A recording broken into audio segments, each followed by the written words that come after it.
Welcome to the Banker Lamp. Please enjoy the video. You start by opening your SAV file and moving to variable view so you see exact names and types.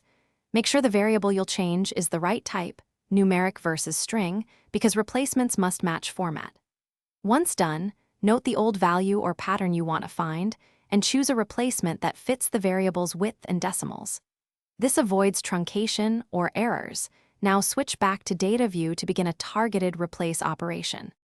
You now open Edit, Find, and flip to the Replace tab so you control both search and substitution.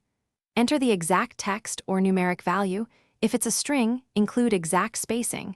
If numeric, type the number. Make sure to toggle match case or whole word for precision, otherwise you may change unintended cells.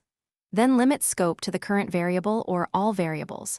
Once you hit Find Next, review occurrences before replacing so you keep control. Execute the replace action, click Replace for individual confirmations, or replace all if you're confident after checks.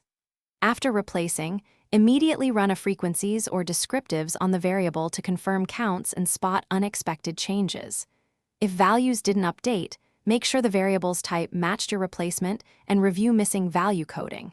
If things go wrong, revert with your backup copy, or rerun the change using syntax so you can edit and rerun reliably.